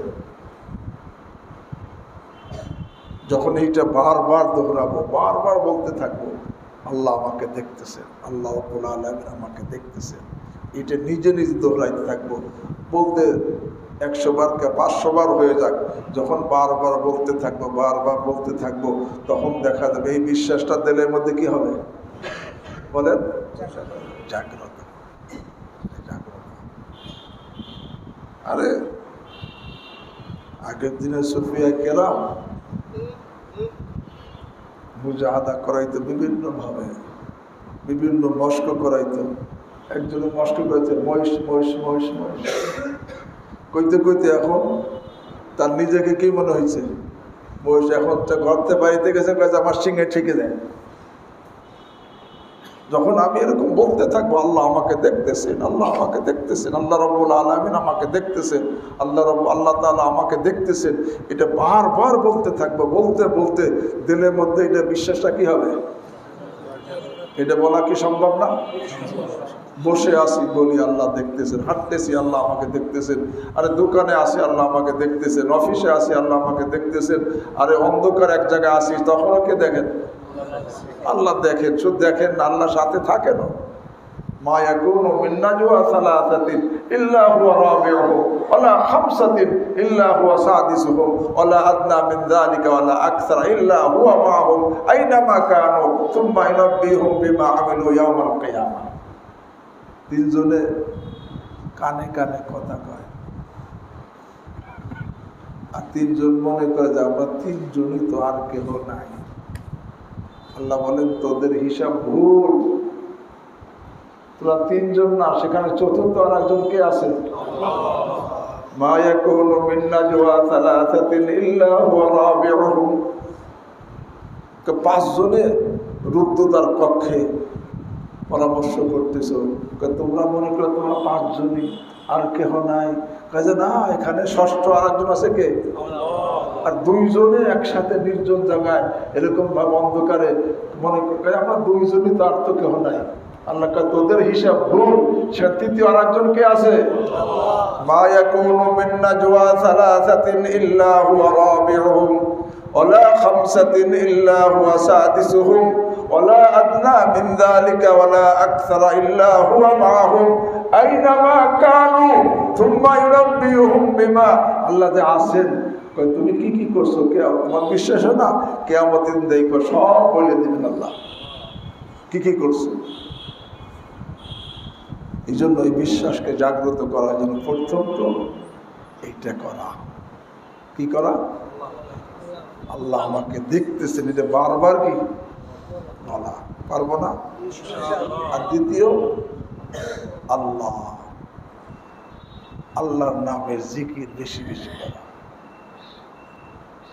হযরত হাজী ইমদাদুল্লাহ মুহাজির মক্কি রাহিমাহুল্লাহর কথা আমরা হযরত শুনেছে, যদি কোনো ব্যক্তি প্রত্যেক দিন মাত্র 100 বার নির্জনে বসে খুব দরদের সাথে আল্লাহর ইসমে জাত, আল্লাহর নামে জিকির করে, তবে প্রথম আল্লাহ জাল্লা জালালুহু বলবেন, এবং প্রত্যেকবার আহ যেন বের হয়। আমার হযরত বলতেন প্রত্যেকবার যেন আহ বের হয়, আল্লাহ গুনগুন আওয়াজে চোখের পানি ছেড়ে দিয়ে। আমার হযরত বলতেন উদাহরণ দিয়ে যে কোনো ছোট বাচ্চা তার আব্বার সাথে এমন জায়গায় গেছে যেখান থেকে সে নিজের বাড়িও চেনে না, ওখানে কাউকে চেনে না, এমন জায়গায় যাওয়ার পরে এই ছেলে তার আব্বাকে যখন হারাই ফেলার পরে এই ছোট বাচ্চা আব্বা বলে কিভাবে দরদের সাথে ডাক দেয়। আমিও তো আমার রব্বাকে হারাই ফেলছি। হযরত বলতে আমি তো আমার রব্বাকে হারাই ফেলছি, দরদের সাথে এইভাবে আল্লাহ বলে, হ্যাঁ, গুনগুন আওয়াজে। আমি জোরে বললাম শোনানোর জন্য, আল্লাহ জাল্লা জালালুহু বলে, আর 100 বার খুব দরদের সাথে টেনে টেনে 100 বার পড়ি, আল্লাহ জাল্লা জালালুহু, আল্লাহ আল্লাহ আল্লাহ আল্লাহ, আর 100 বার এইরকম পক্ষে করতে থাকি। এর দ্বারা আস্তে আস্তে বিশ্বাসটা কি হবে বলেন? আর 3 নম্বর, যাদের বিশ্বাস জাগ্রত হয়েছে তাদের সাথে সম্পর্ক রাখি, সঙ্গগুণে রঙ্গধারে। যাদের বিশ্বাস আমার মনে হয় যে তাদের বিশ্বাস জাগ্রত, হক্কানি লোক, তাদের সঙ্গী হয়ে যায়, হ্যাঁ, কোনো মাস সাদিকিন, তাহলে তাদের সঙ্গে থাকলেও আস্তে আস্তে আমার বিশ্বাস কি হবে? জাগ্রত হবে। আগে যেই আদেশগুলো পালন করতে পারতাম না, পালন করার তৌফিক হবে। যেই গুনাহ ছাড়তে পারতাম না, এখন সঙ্গী হওয়ার কারণে আল্লাহু আকবার, এখন সেই গুনাহ ছাড়ার তৌফিক হবে। তবে সঙ্গী হওয়ার জন্য 4টা শর্ত, যে আমি সঙ্গী হব তলবের সাথে, আমার নিজের সংশোধনের পিপাসা নিয়ে, 2 নম্বর আজমতের সাথে, আদবের সাথে, 3 নম্বর মহব্বতের সাথে, 4 নম্বর ইতাআতের সাথে। সে যেটা বলে সেটা করা, যেটা নিষেধ করে সে ছাড়া। এইভাবে যে নাকি কোনো এরকম আল্লাহর বান্দার সঙ্গী হবে যে, হ্যাঁ, তলবের সাথে আর আজমতের সাথে আর মহব্বতের সাথে, ইতাআতের সাথে। ইতাআত মানে সে যেটা করতে বলে সেটা করা, যে ছাড়তে বলে সে কি ছাড়া। এইভাবে যখন কেউ এরকম, যাদের বিশ্বাস জাগ্রত তাদের সঙ্গী হবে, দেখা যাবে তার বিশ্বাস আস্তে আস্তে কি হয়ে যাবে। বিশ্বাস জাগ্রত করার 3টা তরিকা বলা হইল। 1 নম্বর সহজ তরিকা কি? আরে বেশি বেশি কি বলা? আল্লাহ আমাকে দেখতেছেন, আল্লাহ আমাকে দেখতেছেন, আল্লাহ আমাকে দেখতেছেন, আল্লাহ আমাকে দেখতেছেন, এটা বলতে থাকা। একা একা বসে আছি, আল্লাহ আমাকে দেখতেছেন। আর 2 নম্বর এই জিকির বেশি বেশি করা, কমপক্ষে 100 বার কি, এটা করা সম্ভব না। আর 3 নম্বর, যারা সত্য, আল্লাহ কয়েছে কোনো সাদিকিন, সত্যবাদী বান্দা। সত্যবাদী বান্দা কারা? হযরত থানভী রাহিমাহুল্লাহ বলেন, যারা সাদেক ফিল ঈমান, সাদেক ফিল আমাল, সাদেক ফিল আকওয়াল, সাদেক ফিল নিয়া, যারা ঈমানের মধ্যে সত্যবাদী, ঈমানের মধ্যে তাদের কুফর নাই, শিরক নাই, মুনাফিকি নাই, এবং সাদেক ফিল আমাল, আমলের মধ্যে সত্যবাদী, তার ফরজ ওয়াজিব সুন্নাত কোনোটা ছোটে না, তার মধ্যে বিদআতের কোনো মিশ্রণ নাই, এর আমলের মধ্যে সত্যবাদী। সাদেক ফিল আকওয়াল, কথার মধ্যে সত্যবাদী, সর্ব অবস্থায় সে সত্য কথা বলে, রাগের সময় সত্য কথা বলে, যার সঙ্গে কোনো শত্রুতা তার ব্যাপারেও কি বলবে? সত্য কথা বলবে, কোনো অবস্থা মিথ্যা বলবে না। আর সাদেক ফিল নিয়া, আরে নিয়াতের মধ্যে সত্যবাদী, অর্থাৎ সে যা করবে শুধু কার জন্য? আল্লাহর জন্য। হযরত থানভী রাহিমাহুল্লাহ বলেন, এলো সাদিকিন, যে সাদেক ফিল ঈমান, সাদেক ফিল আমাল, সাদেক ফিল আকওয়াল, সাদেক ফিল নিয়া, এরকম সত্যবাদীদের সঙ্গী যখন হওয়া যাবে, তখন আল্লাহ আমাকেও ইয়াকা না'বুদুর মধ্যে সত্যবাদী হওয়ার তৌফিক দিবেন। আল্লাহ আমাকে আপনাদের সকলকে তৌফিক দান করেন, অতীতকে মাফ করে দেন, বর্তমানকে সংশোধন করে দেন, ভবিষ্যৎকে সুন্দর করে দেন।